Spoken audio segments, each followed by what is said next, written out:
पूर्वजाशी नरका पूर्वजासी नरका जाणे ते एक ऐका निंदा करावी चहाडी मनी धरोनी आवडे मात्रा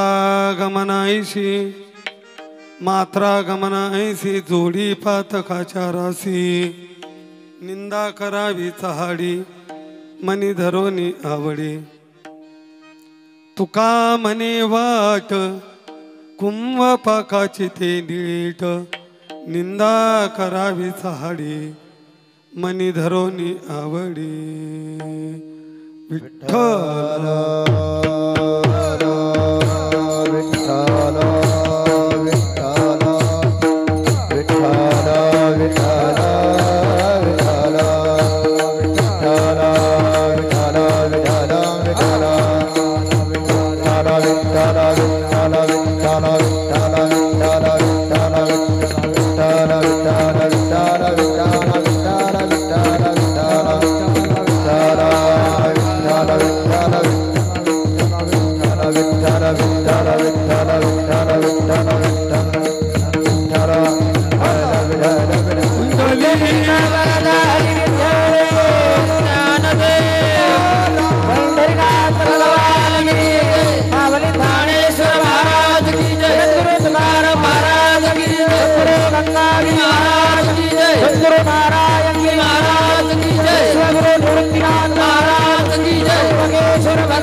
पूर्वजाशी नरका जाणे ते एका एका निंदा करावी चहाडी मनी धरोनी आवडी परमपुरुषां शौर्य पांडुरंगा मुरारी कमलनेन काना गोपिका चित्तहरी प्रगजनिकज शोभे रुक्मिणी रम्यवामी सदैव धवलासां श्री विठ्ठलां चिंतयामी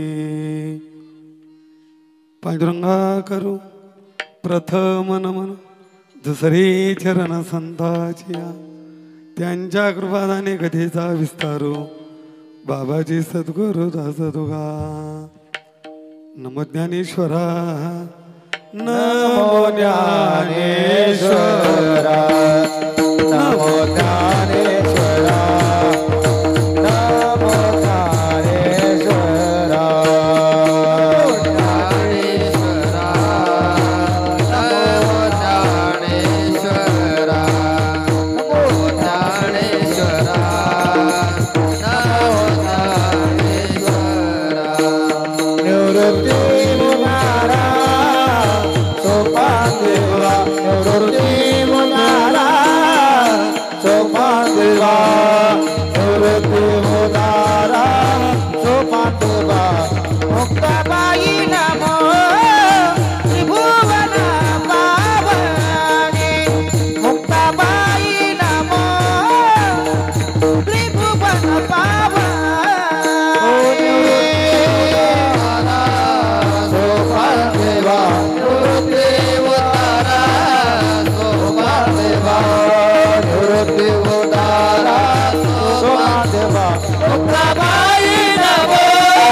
शैल्यंबजः धनुजवानुकृशानु ज्ञानी नामाग्रगण्यं सकल गुण निधान मनोरनामधीशं रघुपति प्रिय भक्तवातात्मजं नमामि। नमो सद्गुरु तुकया ज्ञानदीपा, नमो सद्गुरु सच्चिदानंद रूपा, नमो सद्गुरु भक्त कल्याण मूर्ती, नमो सद्गुरु भास्करा पूर्णकीर्ती। गंगा विशुद्धं नितपाद स्पर्शं सरोवेष्टितं चुंबितं पुण्यस्थानं सराले स्थितं तं समाधिस्थं मूर्तिं नमामि गंगा गिरियोगी राजं। तपो ज्ञान वैराग्य भक्ति स्वरूपं सदा अलंकृतं साधु संन्यास योगं मुख्य वेदांत शास्त्रार्थ नित्यं नमो नारायण गिरिजी ब्रह्मस्वरूपं दयांचे गेले स्मरण होय सगळे विद्यांचे अधिकरण तेच बंधू श्रीचरण श्री गुरूंचे तीन नमस्कारुनी आता काय माझी वाणी मानेल संतासी रंधव चित्ताशी अवल्या मस्तक हे पायावरी यावर करी संतांच्या। आता माझे दंडवत तुमच्या संत चरणासी, तुमच्या संत चरणासी, तुमच्या संत चरणासी। आता माझे दंडवत तुमच्या संत चरणासी, तुमच्या संत चरणासी, तुमच्या संत चरणासी।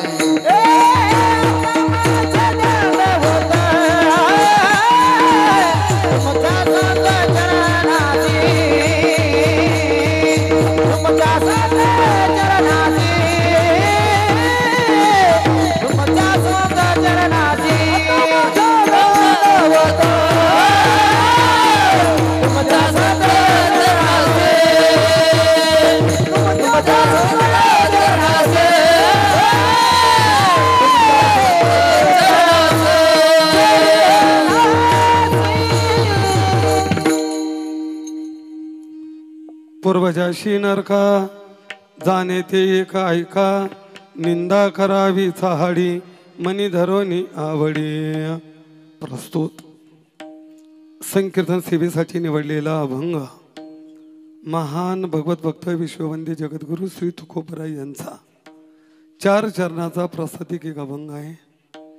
या अभंगावरती दिलेल्या संकल्पित वेळेत बोलण्यापूर्वी अल्पसा पर्यार्थ येण्याप्रमाणे श्री संत रामलिंग स्वामी महाराज यांच्या कृपाछत्राखाली बसलेले संत वैष्णव महावारकरी या महापुरुषांच्या पदस्पर्शाने पुनीत झालेली नगरी श्री क्षेत्र रामनगर तथा रामपूर तथा पुतळेवाडी हा सांगत खरनार वस्ती या पवित्र स्थळी तुम्ही आपण निमित्ताने एकत्र आले त्याची कल्पना येत जाणे तरी सांगणं वक्त्याचं आद्य कर्तव्य या न्यायाने आज या ठिकाणी हरिभक्त परायण गंगाधर सुखदेव खरनार आणि हरिभक्त परायण मच्छिंद्र सुखदेव खरनार यांचं प्रथम पुण्यस्मरण तथा वर्षश्रद्धा त्यांच्या पश्चात असलेले त्यांचे सुपुत्र त्यांच्या बहिणी पुतणी भाऊ हा मोठा परिवार आता काय दिसलं नाही उभे असल्यामुळे जाऊ दे आता काय उभे निघून गेले आता अर्थात समस्त खरनार पाटील परिवार यांच्या माध्यमातून केलेलं कार्यक्रमाचं आयोजन त्यांच्या माध्यमातून दर्शनाचा योग आला। माझे परमार्थतील परम मित्र हरिभक्त परायण प्रकाश महाराज नायकवडे गायनाचार्य तेही स्वतः उपस्थित आहेत त्यांना धन्यवाद देतो। तसं रामपूर आता परिचित गाव आहे नेहमीच गाव आहे त्यामुळे मला कधी कधी प्रश्न पडतो की थाली होता अभंग कोणता घ्यायचा विठाला हो हो। आणि आज ज्यांची लाभलेली उपस्थिती आहेत हार्मोनियम मास्तर वाघसर आहेत मृदुंगाचार्य बाळा महाराज काळे आहेत गायन सम्राट आपलं पंचकृषीचा भूषण हरिभक्त परायण प्रकाश महाराज आहेत हरिभक्त परायण गोपाल महाराज आहेत हरिभक्त परायण आमचे पंडित महाराज सोनवणे आहेत इकडे गोरख बाबा आहेत याच भूमीतील भूमिपुत्र हरिभक्त परायण योगेश महाराज आहेत इकडे आमचे सुखदेव बाबा सोबत कपडे नाही आणले आज बरोबर विनेकरी महाराज आहेत आणि उपस्थित सर्व भजनी मंडळ रामपूर पंचकृषीतून अर्थात उजनी उजनी राहिली ना मग उजनी भजनी मंडळ आहेत रामपूर भजनी मंडळ आहेत अर्थात सर्वांना धन्यवाद। समोर व्यंकटेश महाराज आहेत आधी आपण सर्वजण आता बरीचशी परिचित आहेत पण सर्वांचा उल्लेख करणं माझ्याकडे शक्य नाही। सर्वांबद्दल आदर आहे, सर्वांना वंदन करतो. आणि महाराष्ट्रामध्ये ज्या सिस्टीमचं नाव आहे रवी महाराज चौधरी, वा वा, तुमची सिस्टीम आहे, तुम्हालाही धन्यवाद. सोशल मीडियाला धन्यवाद, ज्यांनी पिकअप मंडपात घातली त्यांनाही धन्यवाद. जाऊ द्या मागं आता थोडी, हां मागं घेतली त्याबद्दल तुम्हाला धन्यवाद. विठाल हा विठाल.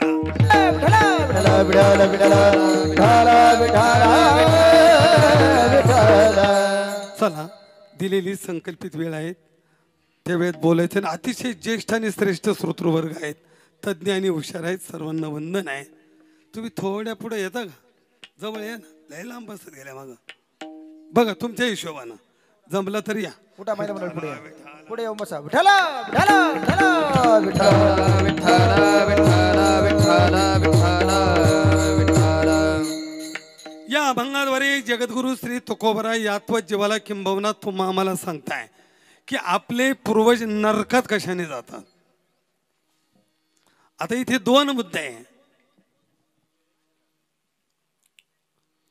आज वैज्ञानिक काळामध्ये अध्यात्माचा विषयाच्या संदर्भात जर बोलायचं ठरलं तर शिकलेल्या माणसांना बाबा हे दोन्ही मुद्दे आज पसंत नाही. पूर्वजही पसंत नाही, नरकही पसंत नाही. विठाला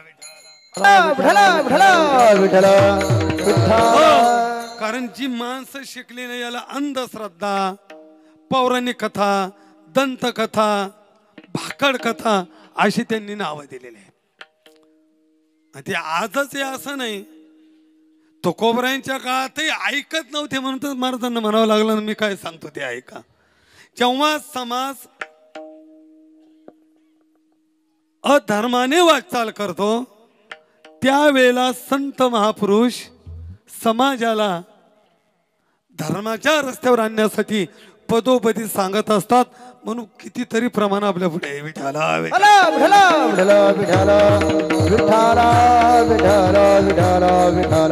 हो, म्हणून ऐका. आपण ऐकत नाही म्हणून अनेक अभंगामध्ये अनेक परीने परोपरीने आपल्याला ऐकायला भाग पाडलं संतांनी. आता पहिले एक प्रमाण देतो. महाराज म्हणतात तुम्ही मनुष्य शरीराला आलात, डोळे झाकपणा करू नका. रात्र होत चालली आहे. रात्र म्हणजे काय? डोळे झाक म्हणजे काय? डोळे तर उघडे. अहो डोळे झाक म्हणजे आपण अज्ञान आहे, गैरसमज आहेत, हा जरा दूर करा ना. डोळे उघडा. आणि डोळे उघडून काय करा? पहाट झाली, रात्र झाली, सोहित करा. का करा? तर आपल्या पाठीमागे काळ हा लागलेला आहे. विठाला विठाला म्हणून ते म्हणजे मी काय सांगतो ते तुम्ही ऐका. गातो वासुदेव मी, गातो वासुदेव मी ऐका. चित्त ठाई ठेवून ठाई ठेवणे भावे का. डोळे झाकून रात्र करू नका. डोळे झाकून रात्र करू नका. काळ करीत बैसला शिके भागा. राम राम स्मराधी, राम राम स्मराधी. काळ करीत बैसला शिके भागा. राम राम स्मराधी, राम राम स्मराधी. ऐका चित्त ठाई ढावी डोळे झाकून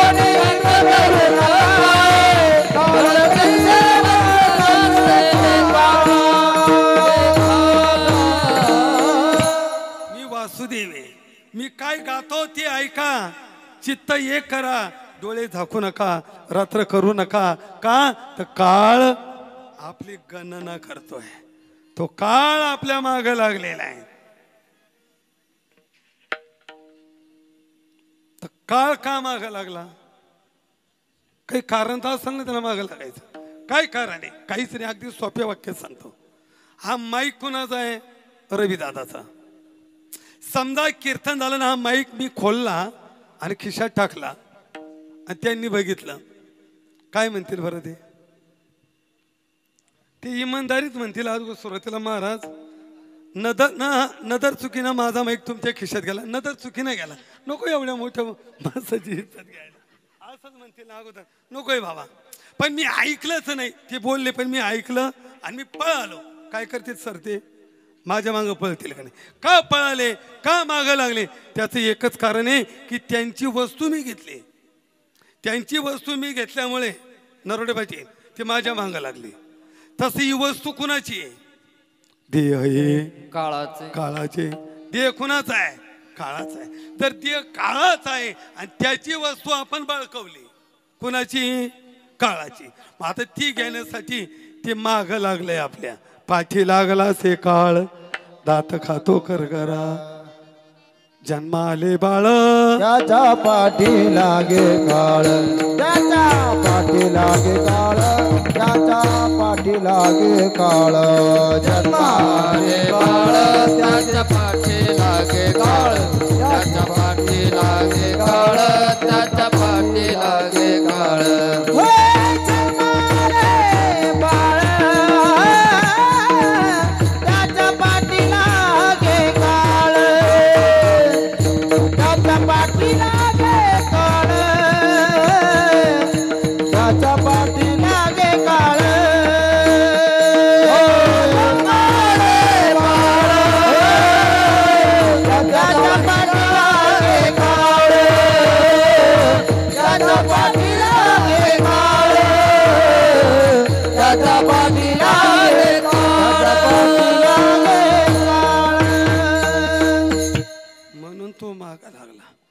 बरं नुसता बाबा मागा लागला नाही तो. मग आपल्या आयुष्याची गणना करतोय. किती गेलं आणि किती राहिलं. अजून किती आहे अवकाश, अवकाश. अजून किती आहे अवकाश, अवकाश. अजून किती आहे अवकाश, अवकाश. अजून किती आहे अवकाश. घडोघडी काळ पाटलाचे पाये. अजून किती आहे अवकाश, अजून किती आहे अवकाश. घडी घडी घडी काळे पाटलाचे पाये. अजून किती आहे अवकाश, अजून किती आहे अवकाश, अवकाश, अवकाश. बघा जसा एखादा लोभी मनुष्य असावा आणि त्याने व्याजाने पैसे द्यावेत. महिना जवळ आला की ते बोट मोजीत राहत. किती दिवस राहिले अजून, किती होतील, किती दिवस राहिले. जसं हे मोजमाप चालू आहे तसं काळाचं मोजमाप चालू आहे. आयुष्य मोज आयुष्य मोजाया पैसला बापारे. तुकारे व्यवहारे संसाराचा, तुकारे व्यवहारे संसाराचा. आयुष्य तुकारे व्यवहारे संसाराचा, तुकारे व्यवहारे.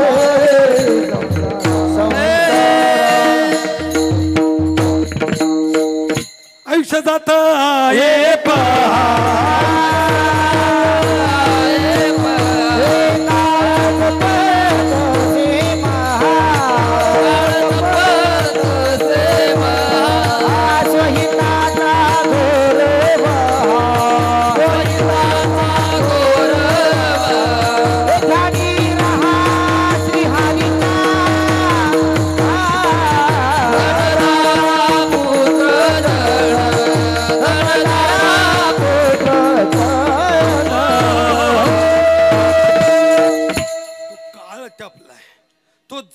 जपतो म्हणजे टपला. कशा पद्धतीनं?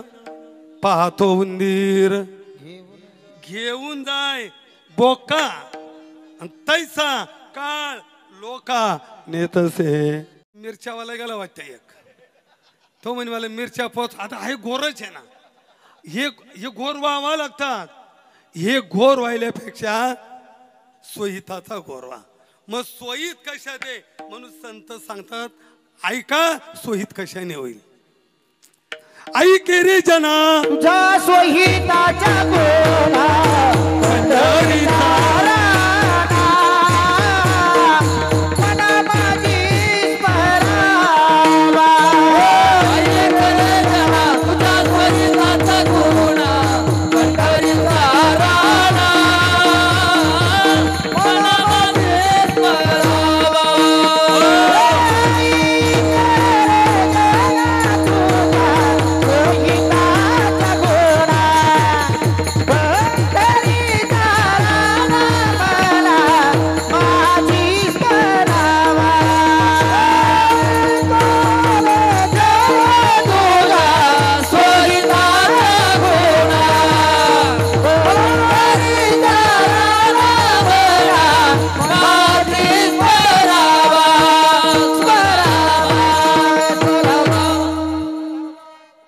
बऱ्याच ठिकाणी ऐका ऐका शब्द काय ऐका म्हणतात महाराज.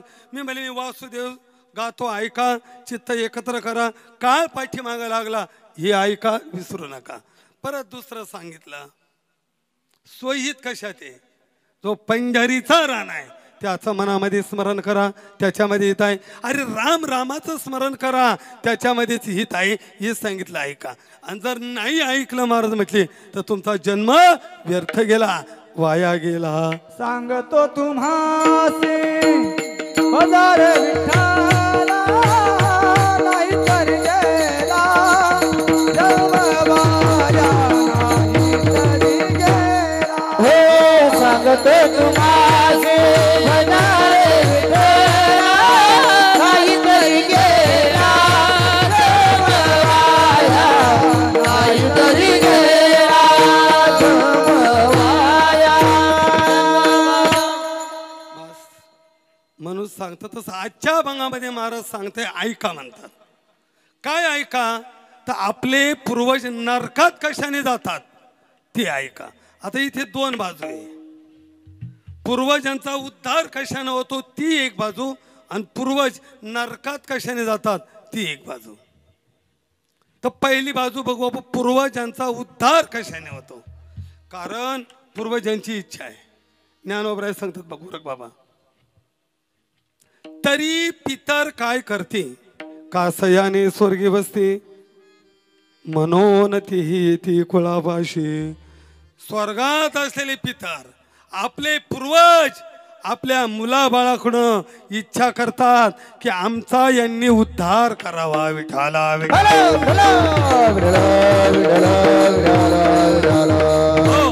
मग शास्त्र सांगतं उद्धार होण्यासाठी काय करावं लागेल तर पहिलं पुत्र जन्माला आला पाहिजे. कारण जोपर्यंत पुत्र जन्माला येत नाही तोपर्यंत मनुष्य पितरांच्याही ऋणातून मुक्त होत नाही. श्रीमद भागवतामध्ये आलेली कथा आहे.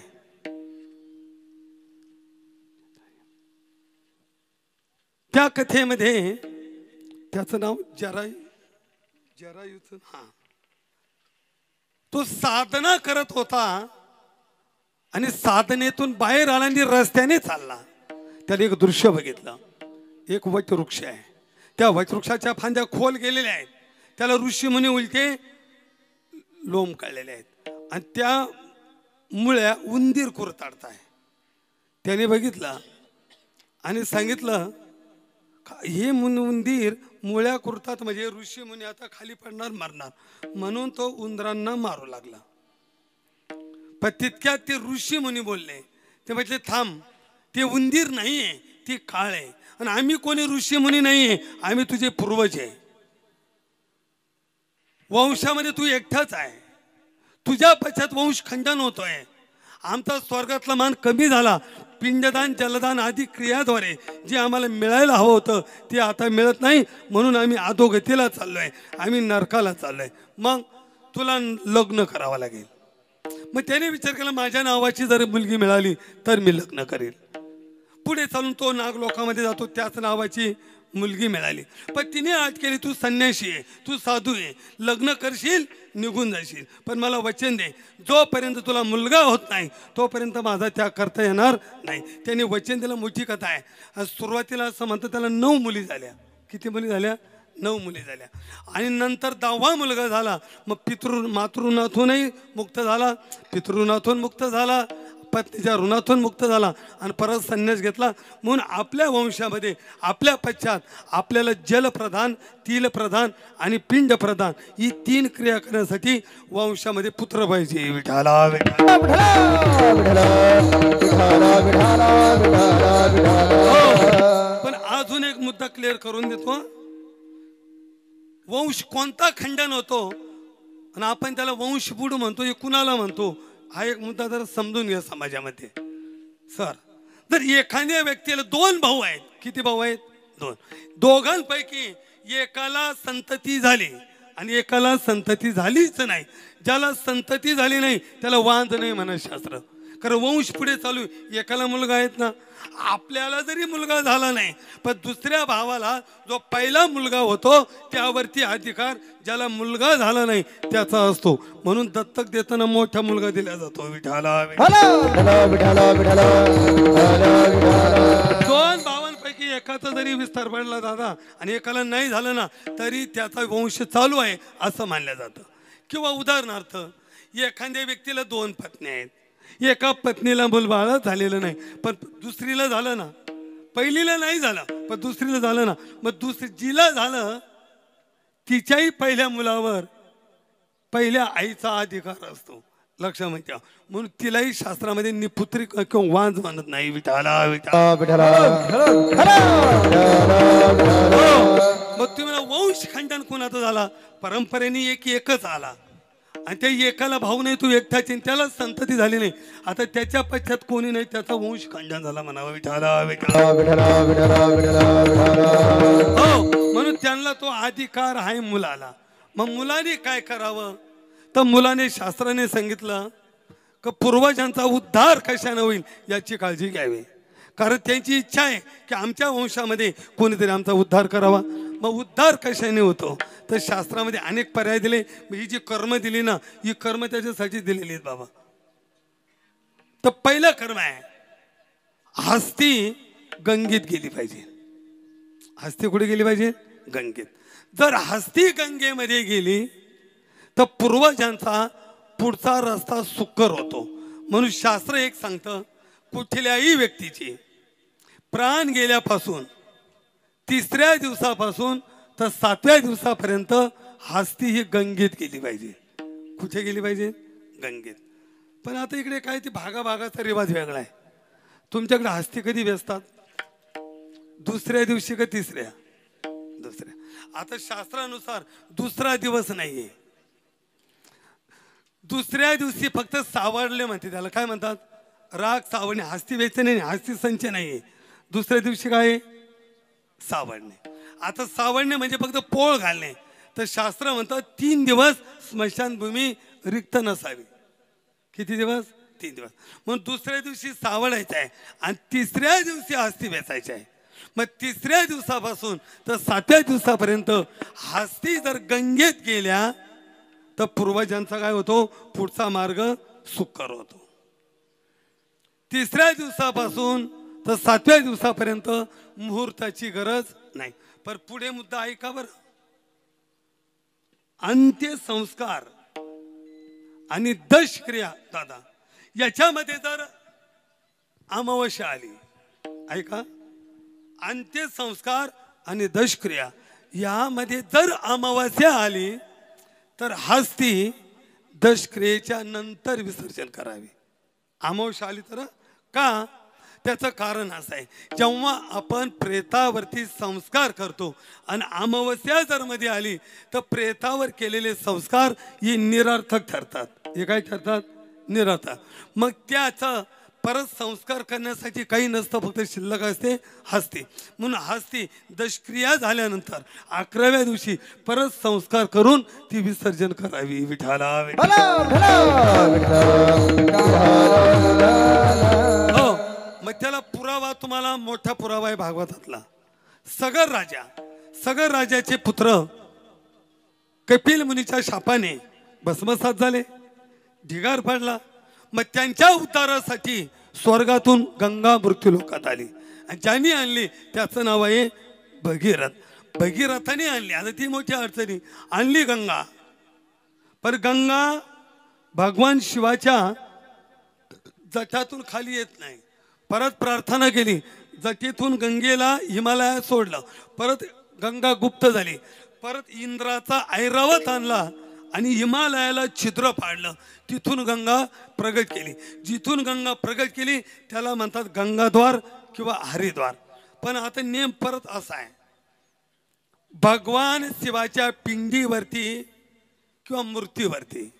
आता इथेही मुद्दा आहे, भगवान शिवाची मूर्त फक्त स्मशानातच बसवल्या जाते आणि भगवान शिवाच्या मूर्तीची पूजा फक्त स्मशानात होते आणि लिंगाची पूजा मंदिरात होते. म्हणून मंदिरात कधी शिवाची मूर्ती बसवल्या जात नाही. मूर्ती फक्त स्मशानभूमीत. पण मूर्ती असो का लिंग असो, ज्या ज्या वस्तू आपण भगवान शिवाला समर्पित करतो आणि ती वस्तू, काही लोकांना सवय असते ती बेलाची पानं घरी आणणं, काही वस्तू घरी आणणं. भगवान शिवाला वाहिलेली वस्तू ती निर्माल्य आहे आणि ती आपण स्वीकारली तर दोष लागतो. पण गंगा सुद्धा भगवान शिवाच्या डोक्यावर आहे, ते सुद्धा निर्माल्य आहे. म्हणून ती सुद्धा दूषित झाली म्हणून लोक स्नान करणार नाही. म्हणून स्वतः भगवान विष्णूने ते दोष टाळण्यासाठी स्वतः त्या गंगेत स्नान केलं. जिथं स्नान केलं त्या जागेचं नाव आहे हरिद्वार. विठाला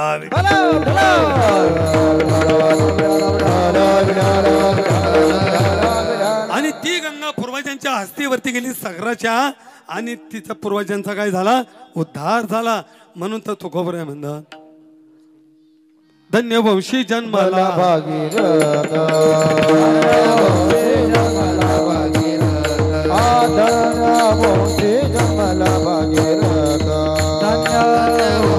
जन्मला भागीरथ गंगा आणून पूर्वज केले मुक्त. धन्य वंशी जन्माला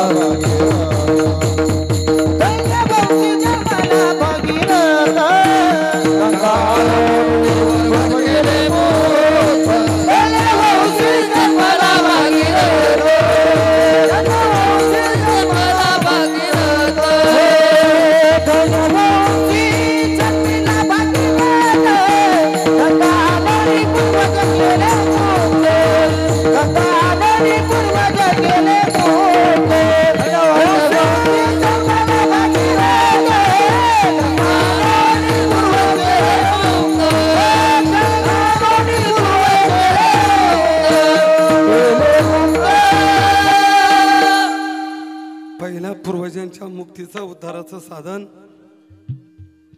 हस्ती गंगेत. नंतर अंत्य संस्कार हा एक मधला विषय आहेत आणि नंतर आहे श्राद्धादी कर्म. मग मुलाने आई वडिलांच्या मृत्यूनंतर श्राद्धादी कर्म करावं, त्यांचा उद्धार व्हावा असं वाटत असेल तर. म्हणून आज आहे श्राद्ध. मग श्राद्ध म्हणजे काय, श्राद्ध शब्दाचा अर्थ काय, तर व्याकरणामध्ये श्रद्ध नावाचा धातू आहे. श्रद्ध नावाच्या धातूपासून ज्या शब्दाची निर्मिती होते त्याचं नाव आहे श्राद्ध. श्राद्ध म्हणजे काय, श्रद्धेने केलेली क्रिया, त्याचं नाव आहे श्राद्ध. बरं, मग श्राद्ध कुणाचं होतं, तर श्राद्ध लहान लेकराचं होत नाही आणि श्राद्ध संन्याशाचं होत नाही. आता नियम असा आहे, गृहस्थी मेला त्याचा 13वा, ब्रह्मचारी गेला त्याचा 14वा, वानप्रस्थी गेला त्याचा 15वा आणि संन्याशाचा 16वा. संन्याशाची पुण्यतिथी आणि ग्रस्त्याचं होतं श्राद्ध. मग श्राद्ध खऱ्या अर्थाने कोणी केलं पाहिजे, तर खऱ्या अर्थाने श्राद्ध वडील मुलाने केलं पाहिजे. पहिला जो मुलगा आहे त्याचं नाव आहे धर्मपुत्र. जर मोठा मुलगा जिवंत असेल तर लहान्या मुलानं कुठली क्रिया करू नाही. पण समाजामध्ये बाबा रिवाज असा आहे, बापाला मोठा, आईला लहान आणि मधला मोकळा टाकला. त्या मधल्याला टेन्शनच नाही अजिबात. आणि ते मोठ्या वेळे बा खरं राहतं, आई वडील लहान करून देतं. बरोबर आहे खरं. हा, ते आई वडील काय करतं, लहानात पोखरून देतं. मग मोठ्याची जर संमती असेल तर लहान्या मुलानं क्रिया केली तरी चालतं. समजा मुलगाच नाही, मानस पुत्र म्हणजे पुतण्या, त्याला सुद्धा अधिकार आहे. भावाला अधिकार आहे, बहिणीला अधिकार आहे, मुलीला अधिकार आहे, पत्नीला अधिकार आहे, सुनबाईला अधिकार आहे. मुलगा गेला, बाप जिवंत असेल तर बापालाही अधिकार आहे.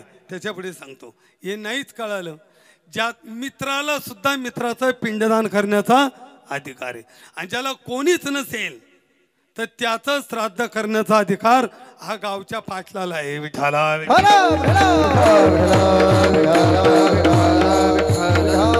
हो, म्हणून श्राद्ध करावं लागतं. बघा तुम्ही आला अनेक प्रमाणाने शुद्ध होतं. जेव्हा निमी राजाचा मुलगा मेला तशी श्राद्धाला प्रारंभ तिथून आहे. तर निमी राजानं स्वतःच्या मुलाचं श्राद्ध केलेलं आहे. कोणी? निमी राजानं. जटायूचं श्राद्ध हे प्रभू रामचंद्राने केलेलं आहे. राजा दशरथाचं श्राद्ध पितृगयेला सीतामाईने केलेलं आहे. कथा ऐकलेली आहे. आणि कर्णाचं श्राद्ध हे धर्मराजाने केलेलं आहे. असं म्हणतात, कौरव पांडवांचं युद्ध संपलं, कौरव मेले, अधोगतीला गेले. परत त्यांचा उंच मान प्राप्त व्हावा या उद्देशाने भगवान परमात्मा द्वारकेतून हस्तिनापुराला आले. असं एकदा कृष्णाने सांगितलं, धर्मा, कौरव मेले, हे अधोगतीला गेले, यांचा उद्धार व्हावा असं वाटत असेल तर आपल्याला त्यांच्या निमित्ताने पिंडदान श्राद्धादी कर्म करावा लागेल.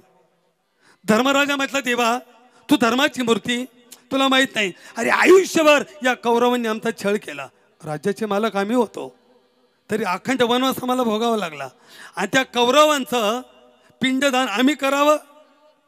देवाने सांगितलं, ऐका, मृत्यूनंतर वैर हे संपत असतं, लक्षात ठेवा, मृत्यूनंतर वैर संपत असतं. म्हणून एखाद्या नेत्याच्या तुम्ही अंत्यविधीला जा, जवळचे माणसं जितका चांगला संदेश देत नाही ना श्राद्धांजली, तेवढी विरोधक देत असतात. पाहून घ्या तुम्ही, खात्री करा. काय कारण? त्याचं कारण असं आहे की मृत्यूनंतर वैर हे संपत असतं. मेले, वैर संपलं, पहिला मुद्दा. आणि दुसरा मुद्दा, जे आपले अगोदर गेले आणि त्या गोत्रामध्ये जे शिल्लक राहतात, जे गेले त्यांचं पिंडदान श्राद्ध जे राहतात त्यांना करावं लागतं. ठीक आहे देवा, तू म्हणतोय तर चल, पण आता इथं श्राद्धासाठी जागा सांगितली शास्त्राने. खरं तर श्राद्धाला जागा कोणती पाहिजे? एक तर गंगा पाहिजे, सरोवर पाहिजे, तळ पाहिजे, नाला, नदी.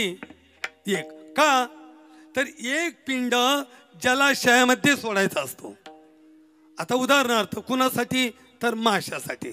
आता ज्यांनी पूजा केली नाही त्यांना विचारा, आज त्यांनी 4 पिंड दिले. किती दिले? 4. एक कावळ्याला, 2 कुत्र्याला, 3 गाईला आणि 4था तळ्यामध्ये माशाला. का दिले जाते? परत ऐका, 3 प्राणी हे पितृतुल्य आहे, 3 पक्षी पितृतुल्य आहे, 3 जलचर पितृतुल्य आहे आणि 3 वृक्ष हे पितृतुल्य आहे. बघा, वट वृक्ष पितृतुल्य आहे, पिंपळ वृक्ष पितृतुल्य आहे, बेल वृक्ष पितृतुल्य आहे. जर कोणी या वृक्षाची लागवण करत असेल, संवर्धन करीत असेल, संगोपन करत असेल तर त्याने समजावं तो पितरांना संतुष्ट करतोय. जर वृक्षप्रेमी असेल ना, वृक्षाची जरी त्याने संवर्धन केलं तरी पितरांची सेवा घडते. विठाला विठाला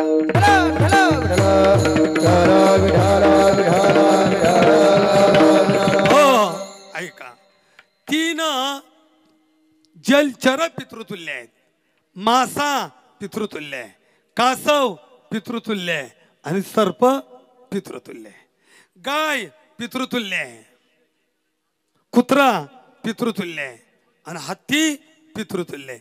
तसं माघ महिना चालू आहे. आता एक नियम आहे, गयेला गेल्यानंतर अक्षय वटाखाली पिंडदान केल्यानंतर पितर अक्षय तृप्त होतात.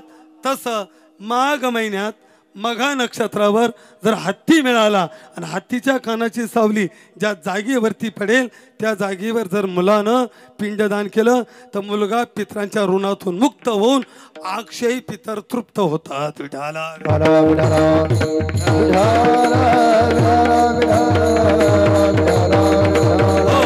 म्हणून एक पिंड जलाशयामध्ये द्यायचा असतो म्हणून त्याला गंगेचा किनारा पाहिजे.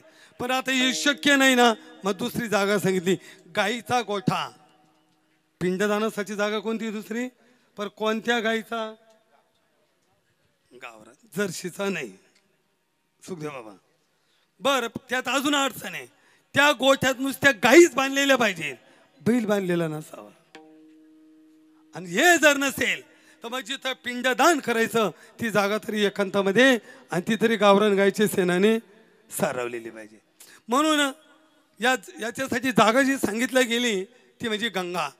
म्हणून धर्मराजा, कुंती, पांडव आणि भगवान परमात्मा श्राद्ध पिंडदान करण्यासाठी प्रभासक्षेत्रावरती गेले. गंगेच्या किनारी बसले. वडील पुत्र धर्मराजा हा पिंडदान करण्यासाठी बसला. सगळ्यांचे पिंडदान झाले आणि पिंडदान झाल्यानंतर एक पिंड मास्यासाठी सोडावा लागतो. म्हणून तो पिंड धर्माने उचलला बाबा निघणार तितक्यात कुंती जवळ आली आणि कुंतीने धर्मराजाचा हात धरला. धर्मा थांब. काय गाई, अजून एक पिंड बाकी. आई सगळ्यांची झाली, कौरवांची झाले, युधिष्ठिराचं झालं, सॉरी धृतराष्ट्राचं झालं, पंडूराजाचं झालं, काका काकीचं झालं, अर्थात सगळ्यांचे झालेत ना. ती म्हटले नाही अजून एक पिंड बाकी. म्हणजे कुणाचा? म्हणे कर्णाचा. आता कर्णाचं नाव घेतल्यावर धर्मराजा म्हटला आई त्या कर्णाचा आणि माझा संबंध काय?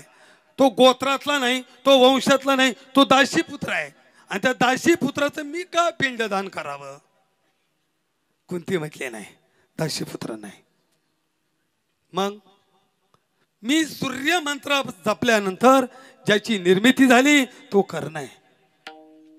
पण मी अविवाहित असल्यामुळे त्याला मी पाण्यामध्ये सोडलं म्हणून तो राधे बनला, तो दासीसूत बनला.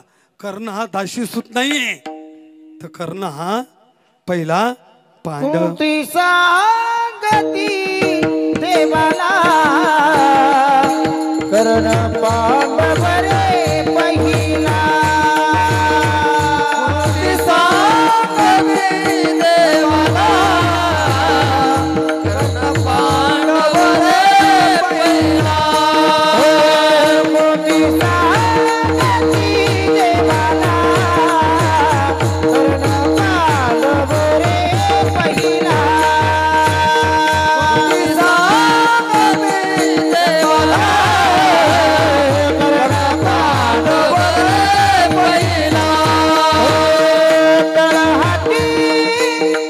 मला मार सोडून दिला माझ्याकडे.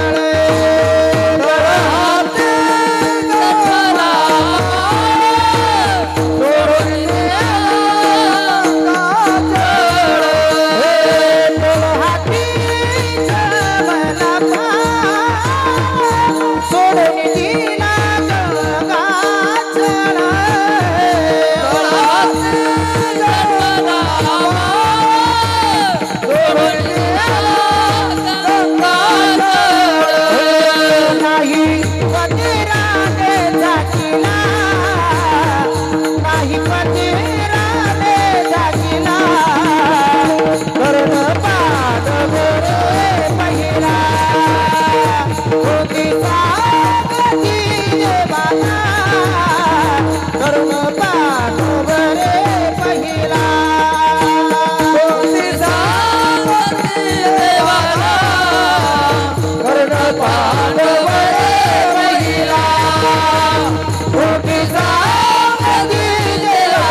दिला सूर्यमंत्रापासून ज्याची निर्मिती तो कर्ण आहे.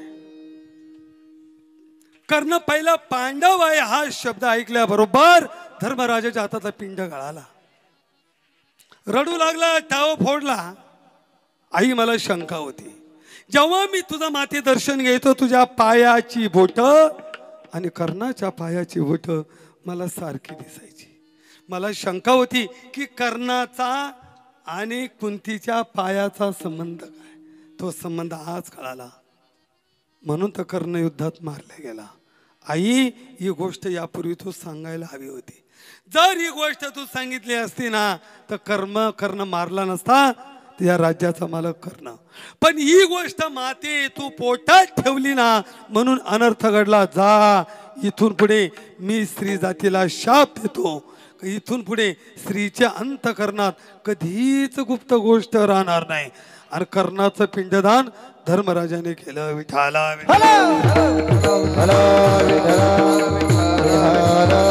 हो, म्हणून कुणी पश्चात कोणीतरी करावं म्हणून आज आहे श्राद्ध. मग श्राद्ध गाता मृत्यू लोकातून यम लोकात जाण्यासाठी 12 दिवस लागतात. म्हणून 5.5 महिने चालत नाही आणि 11.5 महिनेही चालत नाही. मग वर्ष श्राद्धच करावं लागतं. का करावं लागतं त्याची अनेक कारण आहे.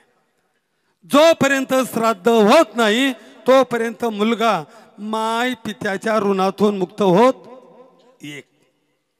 जोपर्यंत श्राद्ध होत नाही तोपर्यंत त्या जीवाची प्रेत योनीतून सुट्टी होत नाही 2.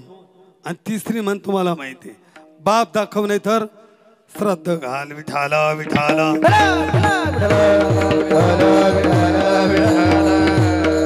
हो. आता इथे बऱ्याच लोकांना अडचणी. ते म्हणते काय बाबा श्राद्ध केलंच पाहिजे का.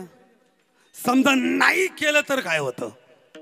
श्राद्ध नाही केलं तर काय होतं. तर शास्त्र त्याला मूर्ख म्हणतं. विठाला विठाला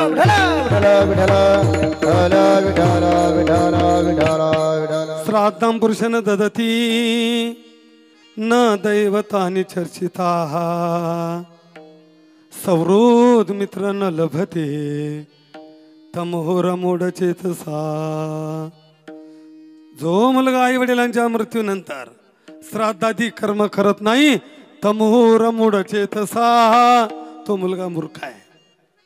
जो देव देवतांना मानत नाही तमोर मूढ चेतसा, तो मूर्ख आहे. आणि ज्याला चांगल्या विचाराचे मित्र बनवता येत नाही, कुणालाही मित्र बनवतो, तो एक मूर्ख आहे. विठाला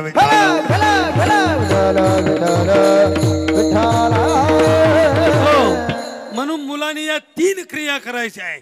जल प्रदान, तिल प्रदान आणि पिंड प्रदान. या 3 क्रिया मुलाने करून पितरांना संतुष्ट करायचं आहे. पण जर या 3 क्रिया फक्त श्राद्ध या कर्मामध्ये होतात. कुठे होतात? श्राद्ध कर्मात. आणि जर या 3 क्रिया नाही घडल्या तर त्यांना उपवास घडतो.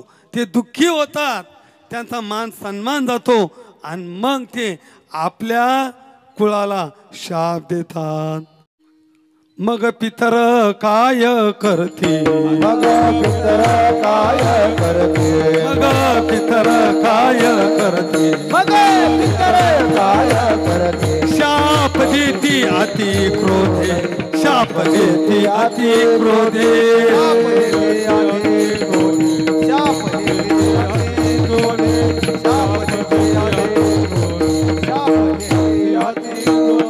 हो मग पितर काय शाप देती आधी क्रोधी, शाप देती आधी क्रोधी,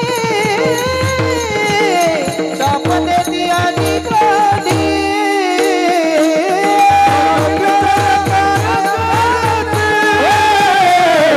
शाप देती आधी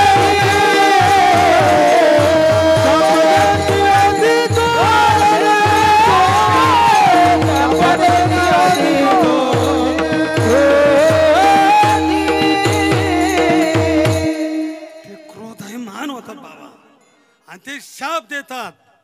इतकंच नाही, ते पश्चातापही करतात, ते दातही खातात. कटाचे करीत पितर, कटाचे करीत पितर, कट कट करीत पितर, कट कट करीत पितर, कटाचे करीत पितर, कटाचे करीत पितर.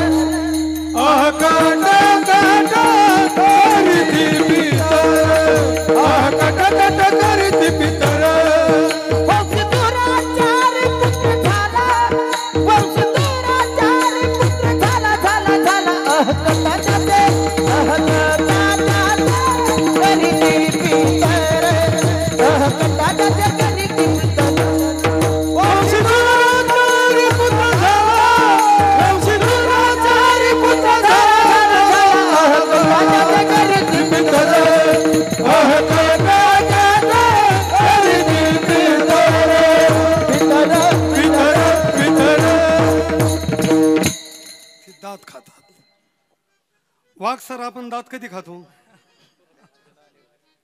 तसा माणूस कधी कधी लय खातो माणूस रिकाम्या दुसऱ्याचं डोकं खातो हा कीर्तनात बसल्यावर जर दोरेने काढता तर नख खातो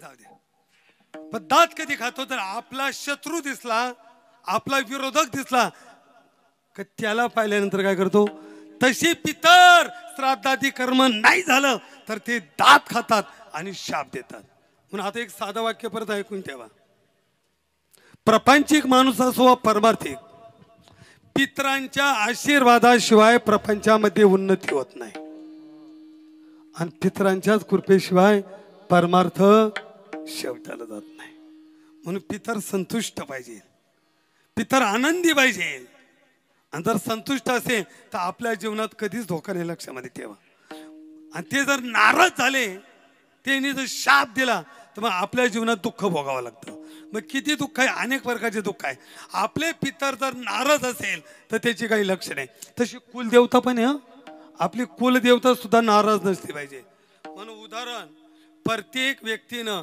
किमान वर्षातून आपली जी कुलदेवता असेल त्या कुलदेवतेला गेलंच पाहिजे ओटी भरण केलं पाहिजे विठाला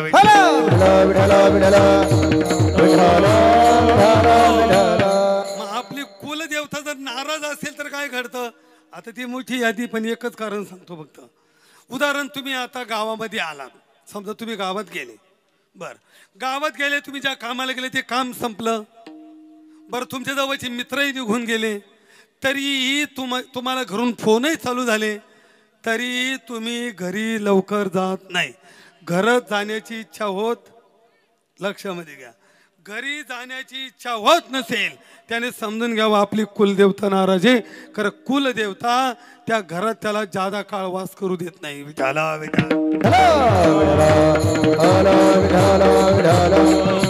जर पितर नाराज असेल तर बघा तुम्ही रात्री कंटाळून गेलात मोबाईल पाहून कंटाळला चॅटिंग करून कंटाळले फोन लावून कंटाळले टीव्ही पाहून कंटाळले तरी झोपच येत नाही त्याने समजून घ्यावं आपले पितर नाराज आहे एखाद्या व्यक्तीला मध्यरात्री जाग येते एक झोप झाल्यावर आणि त्याला जर तहान लागत असेल त्याचा घसा कोरडा पडत असेल आणि ती व्यक्ती जर मध्यरात्री उठून पाणी पित असेल त्याने समजून घ्यावं माझे पितर ताणलेले पाण्याची गरज आहे आणि असं जर ऐकणाऱ्यांपैकी कुणाला होत असेल त्याने एक पर्याय सांगतो करता आला तर करा जर घसा कोरडा पडत असेल त्याने दुसऱ्या दिवशी एक ग्लास मध्ये दूध एक तांब्यात पाणी घ्या आणि वट वृक्षाला 10 ते 12 10च्या आत नाही बरं का सकाळी 10 ते 12 या दरम्यान जर वट वृक्षाला दूध आणि पाणी अर्पण केलं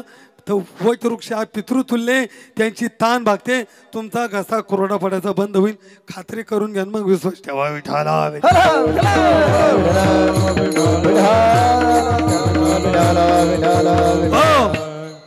उदाहरणार्थ आता जेवणाला बसला ताट समोर आहे बस पुढं आलेलं ताट सुद्धा खाण्याची इच्छा होत नाही कदाचित जेवणाला बसला अर्जंट काम निघालं ताट सारून किंवा केलेलं अन्न ते तुम्हाला चव देत नाही सतत तुम्ही अन्नाला नावच ठेवतात कारण जर तुमचे पितर उपोषी असेल ना ते तुम्हाला सुद्धा जेव देत नाही काहीला काही खाल्लं तरी ॲसिडिटी होते काही खाल्लं म्हणजे अशा अनेक ज्या गोष्टी ना म्हणजे खाल्लेलं अन्न सुद्धा पितर आपल्याला पचवू देत नाही जर त्यांना अन्न नाही दिलं तर ते आपल्याला जिरू देत नाही विठाला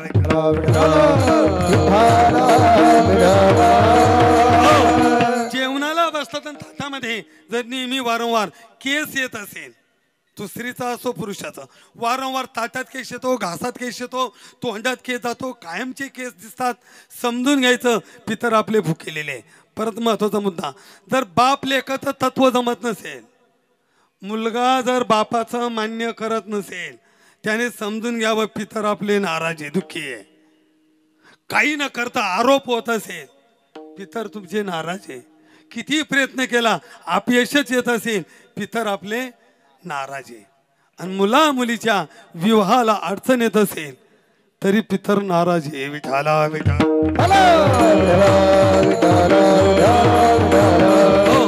मग त्यांना संतुष्ट करण्यासाठी श्राद्धादी कर्म आहे, लक्षात राहू द्या. आणि मग म्हणून हा ते श्राद्ध आहे. मग श्राद्धाच्या दिवशी सर्व क्रिया उरकल्यानंतर इथं पितर जेवतो आणि हा पितर जेवला की त्याची तृप्ती होते. आणि कारण पितरांची तृप्ती अन्नाने, आणि तृप्त झाल्यानंतर त्या कुळाला वंशाला मग ते आशीर्वाद देतात.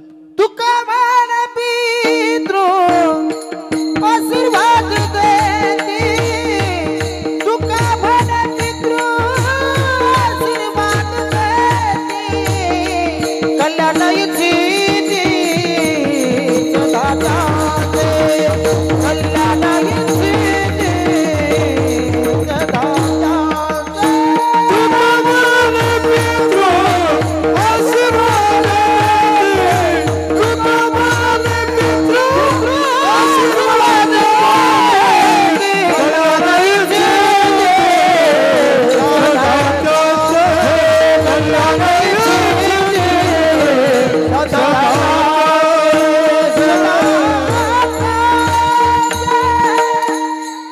संतुष्ट ठेवायचे.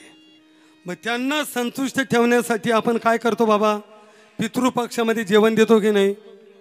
पितृपक्षात एक, अक्षय तृतीयेला, पाडव्याला आपण म्हणतो पितर जेव घालायचा अर्थ काय? जर त्यांना जेवण दिलं, त्यांना तृप्त केलं तर ते आपल्याला अन्न पचू देतात, आणि जर त्यांना अतृप्त राहिले तर ते अन्न पचू देत नाही. विठाला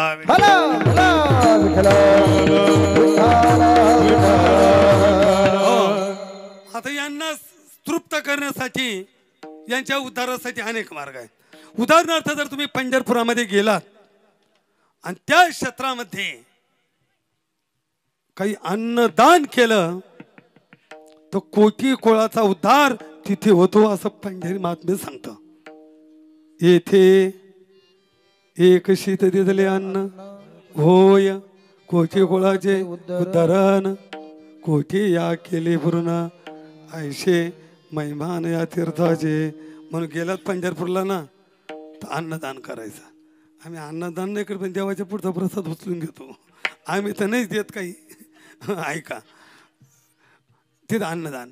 आणि पंढरपूरला गेलाय आणि भगवान परमात्म्याला जरी बघितलं तरी पूर्वजांचा उद्धार, पूर्वज उद्धारती सांग पांडुरंग देखलिया, उद्धरती सांग पांडुरंग देखलिया, पूर्वज उद्धारती सांग पांडुरंग देखलिया, उद्धरती सांग पांडुरंग देखलिया. जर पंढरपूरला गेला, वारकरी बनला, देवाचं दर्शन घेतलं, पितर पूर्व सुख होते. अरे आमच्या वंशामध्ये एक भक्त वैष्णव जन्माला आला, तो आज वारीला आलाय, मग ती सुखी होतात.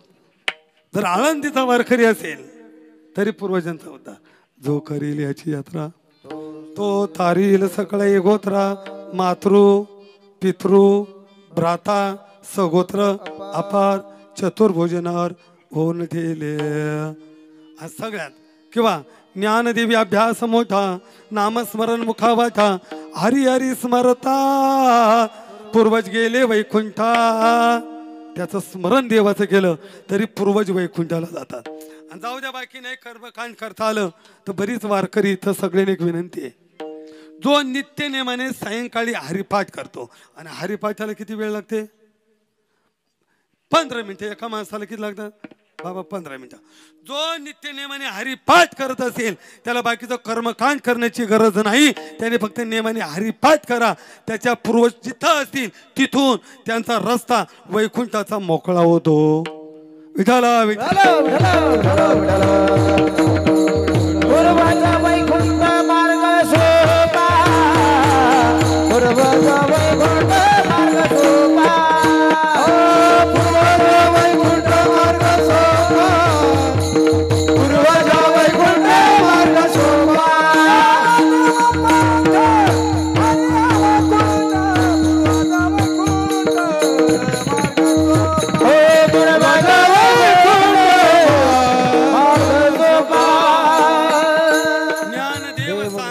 हरिपाठ पूर्वजा वैकुंठ, बस बस इकडे पहा. पूर्वजा वैकुंठ मार्ग सोपा. पूर्वजांना वैकुंठाचा रस्ता मोकळा करण्याचं साधन नामचिंतन आहे, हरिपाठ आहे. किंवा तुका म्हणे कोटी कुळेती पुनित आणि भावे गाथा गीत विठोबाचे. फक्त शुद्ध अंतकरण देवाचं स्मरण करा, त्याचं भजन करा, त्याचं दर्शन घ्या. पूर्वजांचा आपाप उद्धार होतो. ही पूर्वजांच्या उद्धाराची साधना. ठीक आहे. पण पूर्वज नरकात कशाने जातात तर 2-3 प्रमाणात देतो विठाला. काय झालं, कावळा आणि बगळा दोघांची मैत्री. कावळ्यानं बगळीची बगळीनंच हडप केली. कावळ्यानं तो कावळाच केली बगळीनं हडप. आणि बगळीनं हडप केल्यावर ते बगळं म्हटलं, अरे सक्का मित्र झाला म्हणून काय बाईल मागावी, माझी पत्नी परत दे. आता तो कावळा म्हटला, तुला काय करायचं ते करून घे. ती बिचारा गेला पोलीस स्टेशनला, या फायर नोंदली. 12:15 वाजल्यामुळं बोर्डावर केस लगेच आली. हा. आणि मग युक्तिवाद सुरू झाला. आणि युक्तिवाद सुरू झाल्यामुळे कावळा न्यायाधीशाला जाऊन मिळाला. भले साहेब एक काम करा, माझ्या बाजूने न्याय द्या, मी 5,000 देईन. आणि पितृदूत आहे. कावळा कोण आहे? आपण दिलेलं सार पदार्थ पित्रांपर्यंत पोहोचवण्याचं कार्य हा कावळा करतो, म्हणून तो पितृतुल्य आहे. मी पितृदूत आहे, मग तुमच्या पित्रांचं दर्शन करून देईन. न्यायाधीश काही अडचण नाही. अहो न्याय दिला, बगळीन कावळ्याला द्यायला यावी. आता न्याय चुकीचाच झाला. मग कावळ्याच्या वकिलानं युक्तिवाद केला. त्यामुळे कसं शक्य आहे, ते वकील आहे. तेव्हा जज साहेब ऐका, बगळीन आणि कावळा एका कॉलेजमध्ये शिकत असताना यांचा आंतरजाती विवाह झाला. आणि आंतरजाती विवाह घटनेनुसार आता बगळीन कावळ्याला देण्यात आली. काय प्रश्न राहिला? रुबाबात घेतली बगळीन कावळ्यानं आणि निघाला. पण मग न्यायाधीश आडवे झाले, ओ ठरलंय ना काय 5,000. कावळ्याने लगेच देऊन टाकले.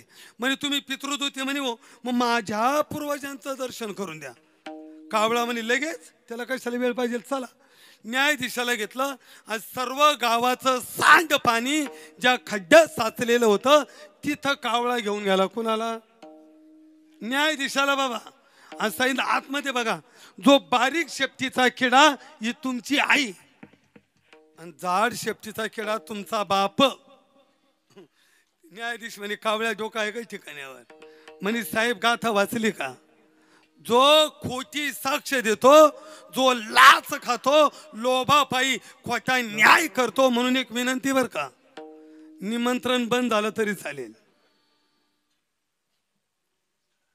राम राम बंद झालं तरी चालेल, कोणी बोलायचं बंद झालं तरी चालेल, पण असत्याच्या बाजूने उभं राहू नका. अधर्मी माणसाच्या बाजूने उभे राहू नका. पाप करणाऱ्याच्या मागे उभं राहू नका. खोटं वागणाऱ्याच्या मागे उभं राहू नका, नाहीतर आपले पूर्वज नरकाला गेल्याशिवाय राहत नाही. म्हणून जो खोटी साक्ष देतो, खोटा न्याय करतो, तुकोबराय म्हटले त्याच्या पूर्वजा पतन उडतं. प्रमाण आहे का? लोभावरी ठेवणी येत जो करी असत्य न्याय नित. आणि मग त्याच्या पूर्वजा पतन अन्नरकी किडे होती जाण. समजून घ्यायचे पूर्वज नरकात गेले. विठाला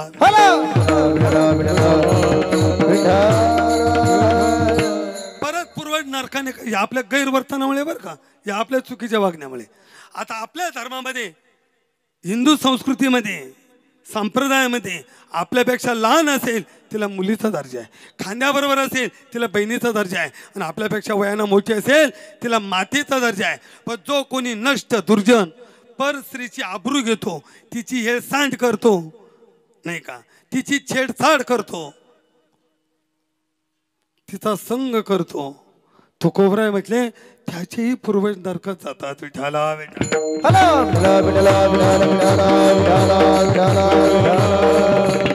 दाशीचा जो संग करा,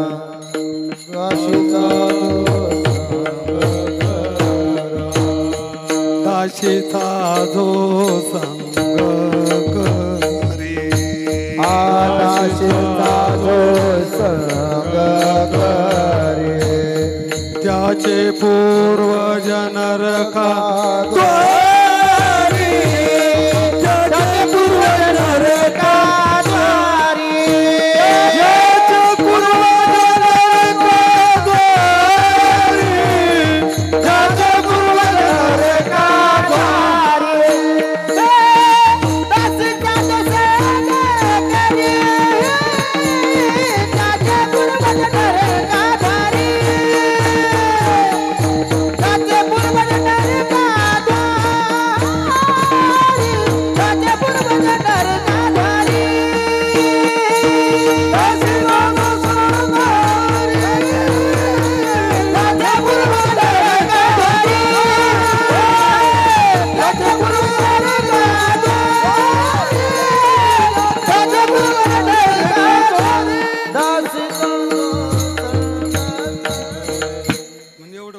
बाळाने तर पूर्वज नरकात. जो कोणी धर्मग्रंथाला संत वचनाला शास्त्राला खोटं म्हणतो बर का, मानत नाही. आता काही अभंग असेल पंडित व्हा ते थोर मोठ्याकूनच बसून घ्यावे लागतात. आपल्या मनाने चिखले तोडवतात गोरख बाबा. आता काही अभंग लक्षार्थाने काय अर्थ अभंग वाचार्थाने. आता उदाहरण संत वचने अभंग सगळ्यांच्या भाटे. मुंगी व्याली शिंगी झाली आणि तिचे दूध. आता कोण व्याली? मुंगी. आणि तिला काय झालं? शिंगी. शिंगी शिंगी म्हणजे समजलं का? हां हां गोडी. आणि दूध किती निघालं मुंगीचं? 17 राजन भरून गेले आणि पेले 12 हाती. हाती. आता ही मुंगी कोण? ही शिंगी कोण? ही 17 राजन कोणते? हे 12 हत्ती कोणते पेले? आता यासाठी तुम्हाला योगाच्या प्रक्रियेत जावं लागेल. 17वेचे ज्ञानोबराय 12व्या अध्यायात म्हणा 17वेचे सन्निदेशी अनु हाताचा आला रुगासी. हां हे जे आता अर्थात ही योगाची प्रक्रिया आहे. आणि या योग प्रक्रियेमध्ये समजावण्यासाठी योग्यकून समजून घ्यावं लागेल, महापुरुषाकडून समजून घ्यावं लागेल. पण आम्ही आमच्या मतानं असं कधी होईल का मुंगीला कुठं शिंगी होईल आणि तिथं मुंगीचं दूध काही 17 राजन भरतील का? असं खोटं म्हणणारा त्याचे पूर्वज नरकात जातात. विठाला विठाला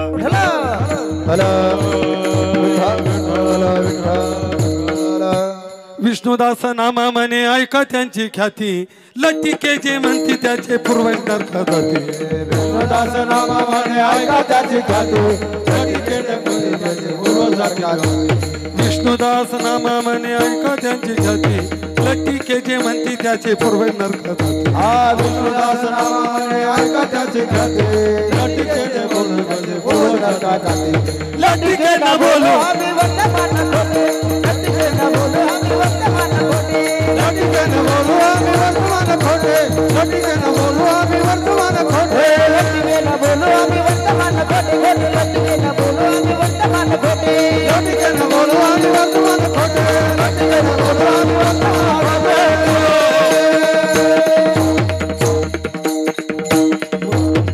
म्हणून संत वचनावर ग्रंथावर शास्त्रावर धर्मावर विश्वास ठेवायचा, अविश्वास दाखवायचा. आणि जो अविश्वास दाखवत असेल खोटं म्हणतो त्याचे पूर्वज नरकाला जातात. अजून कोणाचे जातात? आता लांबलाच घ्या मारवती अनेकांचे जातात. पण मी तुम्हाला अजून एक सांगतो की पूर्वज नरकात कशाने जातात. अभंगाच्या पहिल्या चरणात पूर्वजासी नरका. पूर्वजासी नरका. हो पूर्वजासी नरका. पूर्वजासी नरका. पूर्वजासी नरका. पूर्वजासी नरका. पूर्वजासी नरका. पूर्वजासी नरका. सारे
कशाने नरकात जातात. परत एक कारण सांगितलं या अभंगामध्ये, पूर्वजासी नरका जाणे ते एक ऐका, ते एक ऐका. पूर्वज नरकात कशाने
उद्धारासाठी त्यांना पुण्य द्यावे लागतं. ते पुण्य देण्याची अनेक साधना, ही प्रक्रिया पुण्य संपादन करण्याची. पण आपण बी आलात ना, आपण जर टाळी वाजवली आणि एक त्यांच्यासाठी भजन केलं तर हे आपलं पुण्य त्यांच्यापर्यंत पोहोचू शकतो. कारण आपल्याकडे ही प्रक्रिया नाही. पण जर तुम्ही मुस्लिम समाजात एखादा मुस्लिम बांधव जर केला आणि जर त्याची पाहुणे आपण जर त्याच्या घरी गेलात, ते रडत नाही आपल्यावाने, ते डायरेक्ट जपमाळ देतात आपल्याकडं. काय करतात? जपमाळ. मग तुम्हाला जितक्या वेळ बसायचं तितके वेळ आणि जितके करायचे त्याच्या उद्देशाने काय करायचं असतं. केरी सर जे करी सर कधी आले तिथं काय करायचं? जपमाळ. काय करायचं? जपायचं. तसं आपण आलात ना, त्यांच्या उद्धारासाठी मुलांनी तर पुण्यादी कर्म केलाच, पण आपण आलात ना, पण ती 1 मिनिटं भजन करायचं, टाळी वाजवायची आणि भजन म्हणायचं. आता टाळी त्यांच्यासाठी वाजवायची आणि आपल्या हितासाठी वाजवायची. एक वाक्यात बोलू का नरोडे पाहिजे, तुम्ही जर एखाद्या डॉक्टरला फोन लावा आणि त्या डॉक्टरला विचारा, आतापर्यंत तुमच्या हॉस्पिटलला एखादा किन्नर ॲडमिट झाला का? किन्नर किन्नर लक्षात आलं ना, एखादा किन्नर ॲडमिट झाला का? बरं इतकंच नाही तर तुमच्या पायण्यामध्ये भाऊ एखाद्या किन्नरला पॅरलेस झाला का? एखाद्या किन्नरला अटॅक आला का?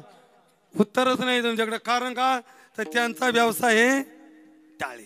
मग टाळी वाजवलं काय? आध्यात्मिक दृष्टीने बघितलं, अलौकिक दृष्टीने बघितलं, जर टाळी वाजवली ना तर महादोष नष्ट होतात, पाप नष्ट होतं. पहिलं कारण पुण्य प्राप्त होतं एक. आणि मेडिकल सायन्सच्या दृष्टीने बघितलं, जेव्हा टाळी वाजवतो ना, पंजावर पंजा, तळहात अशी तळहात जेव्हा टाळी आपटते तेव्हा शरीरातील सर्व नसा या टाळीशी संबंधित आहे, तळहाताशी संबंधित आहे. मग विठ्ठल भजन केल्यानंतर आणि टाळी वाजवल्यानंतर नसातील ब्लॉकेज नष्ट होतात, मेंदूला चालना मिळते, एक नवीन ऊर्जा शरीरात तयार होते. आणि विठ्ठल काय म्हटलं जातं तर काही स्वर जीभ टाळूला लागल्यानंतर निघतात, काही स्वर दाताला जीभ लागल्यानंतर निघतात, काही स्वर दोन्ही होठ एकत्र झाले तर निघतात, आणि काही स्वर कंठातून निघतात, आणि काही स्वर हृदयातून अंतःकरणातून निघतात. म्हणून विठ्ठल हा शब्द अंतःकरणातून निघतो तेव्हा एक नवीन ऊर्जा तयार होते, होकारात्मक ऊर्जा तयार होते, आणि नकारात्मक ऊर्जा म्हणजे पाप हे नष्ट होतं. म्हणून कीर्तनकार वारकरी संप्रदाय सांगतात टाळी वाजवा आणि भजन करा. तसं सर वारकरी संप्रदायाच्या प्रतिक्रियेच्या पाठीमागे हे तुम्हाला सायन्स सापडेल. विठाला विठाल हो, म्हणून आपलंही काम होईल, त्यांचंही काम होईल. आता ज्या नगरामध्ये रामपूरमध्ये त्या रामाचंच 1 मिनिट भजन करू, अगदी उर्वरित वेळ तुमची सुट्टी होईल. म्हणता कोण रामाचं भजन? श्रीराम जय राम जय जय राम, श्री राम जय राम जय जय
नरकात जातात. पण महाराजांनी अभंगामध्ये एक कारण सांगितलं, पूर्वजासी नरका जाणे ते एक एक आहे का. मग काय केल्यानंतर पूर्व नरकाला जातात, तर अभंगाचं दुसरं चरण. निंदा करा विचारी, निंदा करा विचारी, निंदा करा विचारी, निंदा करा विचारी, निंदा करा विचारी, निंदा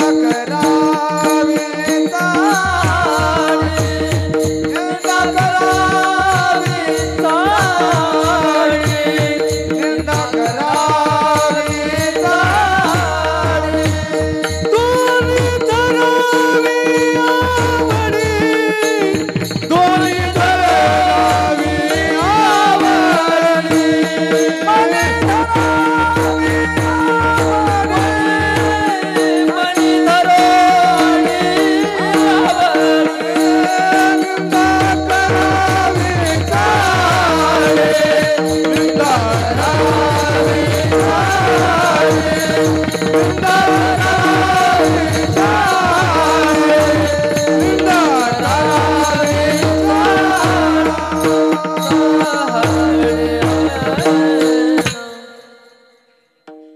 नरकाला जावा असं वाटतंय. तर महाराज म्हटलं, भाई एक काम करा, निंदा करावी आणि चाडी करावी. खुशाल लोकांची निंदा करा, चाटाळ्या लावा, वाद लावा, भजनी मंडळात वाद लावा, जाती जातीत वाद लावा, गावागावात लावा, संघटनेत लावा, भावात लावा, एकत्रित घरं फोडा. गेले पूर्व नरकाला. सोपं आहे, काहीच करायचं नाही दुसरं. अजून एक प्रमाणे तुका म्हणे, दीर्घ आयुष्य झाले लोक निंदक वादक नरका जाते. वादक म्हणजे वाजवणारे नाही, वाद लावणारे, वाद पेटवणारे, जाती जातीत सलोखा निर्माण न करता तेढ निर्माण करणारे, हे जेवढे आहे ना, हे जागजागी बसणारे, हे तर नरकात जातीलच जातील. पण यांचे पूर्वज सुद्धा नरकात जातात. बरं महाराज म्हटले, ते काम मन लावून काम करा. शब्द काय वापरला बाबा, मनी धरोनी आवडी, म्हणजे आवडीनं काम करा. कशाचं? भजनाचं नाही, निंदा चाटाळ्या आणि मन लावून काम करा. कारण तुकोबर म्हटल्यासारखं मोठं पाप नाही. शास्त्राने अनेक पाप दिले, 3.5 कोटी मुख्यतः आहे, पाप उपाप महापाप अनुपाप, ते जाऊ द्या. पण 5 पाप शास्त्राने दिले. कोणते? मद्यपान करू नये, पाप आहे. मांसाहार करू नये, पाप आहे. परस्त्री गमन करू नये, पाप आहे. बर, त्याच्यानं चोरी करू नये, पाप आहे. जुगार खेळू नये, पत्तेवाले सावधान. हात लावू नये, हात पाप आहे. पण काही पत्ते नाही खेळत, माग जवळ बसा त्या आणि बसून सांगते टाक रांजण हानगुल्ल्या मागून. पत्ता खेळणारा पापीचे, पत्ता खेळणारा पापी आहे, पण अनुमोदन देणारा महापापी. परत बोलू, थोड्या दिवसापूर्वी काही नेते मंडळी वारकरी संप्रदायावरती आणि धर्मावरती खूप बरळले. काही बरळले. कोण काय बोललं, कोण काय बोललं ते तुम्ही सगळं ऐकलं. मला एवढा मुद्दा लांब व्हायचा नाही. पण जेव्हा हे मूर्ख लोक धर्माच्या विरुद्धात बोलत होते, त्यावेळेला खाली ऐकणारे त्यांना सपोर्ट करून टाळ्या वाजत होते. ऐकलं का नाही तुम्ही? मग ही धर्माच्या विरुद्धात बोलणारा हा पापी, पण अधर्मी माणसाला टाळी वाजून जो सपोर्ट करतो तो सुद्धा महापापी. विठाला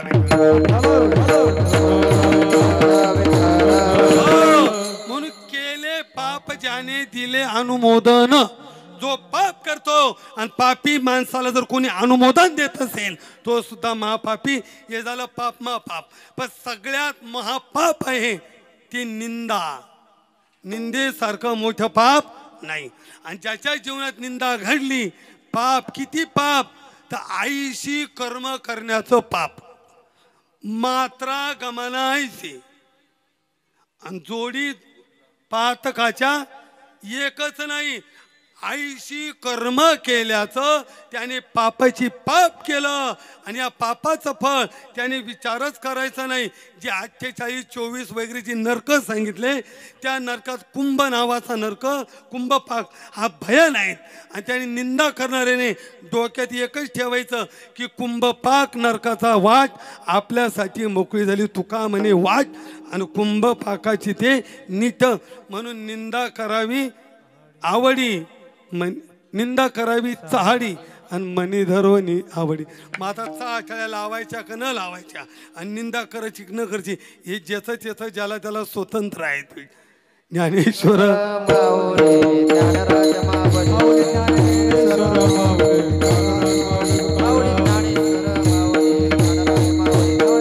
हो वैकुंठवासी हरिभक्त परायण गंगाधर सुखदेव करणार आणि मच्छिंद्र सुखदेव करणार दोन्ही बाबांचं आज प्रथम पुण्यस्मरण.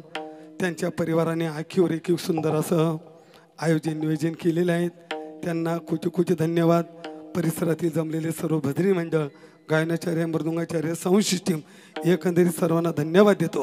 आणि ज्या निमित्ताने जे काही पुण्य प्राप्त झालं ते जीवात मिळाला त्याच्या प्रवासात नक्कीच पुढच्या कामी येईल असं मी अपेक्षा बाळगतो. आणि झालेली सेवा विश्वगुरु निवृत्तीनाथ महाराज, सद्गुरू रामलिंग बाबा, सद्गुरू योगराज गंगाधरजी महाराज, सद्गुरू ब्रह्मलीन महंत नारायणगिरीजी महाराज यांच्या चरणी समर्पित करून सेवेला पूर्णविराम करविले देशे गेले गजगात वाकडे की नीट देव जाणे निवृत्ती राया निवृत्ती राया माझा निवृत्ती राया निवृत्ती राया माझा निवृत्ती राया निवृत्ती राया निवृत्ती राया सोपान मुक्ताबाई ज्ञान सकया हे सोपान मुक्ताबाई ज्ञान सकया सोपान मुक्ताबाई ज्ञान सकया सोपान मुक्ताबाई ज्ञान सकया सोपान मुक्ताबाई योगेश ज्ञान महाराज. सकया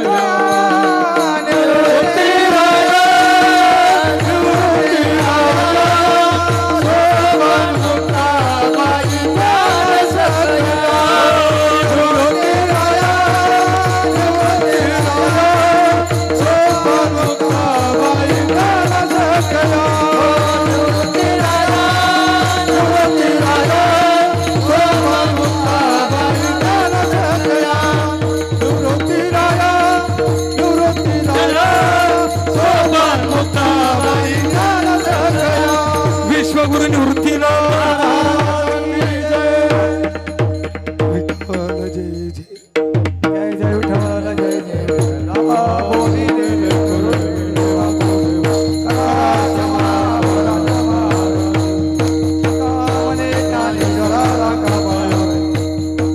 नाही विचारिला अधिकार तुका मर्याद स्वरा पाया पैकी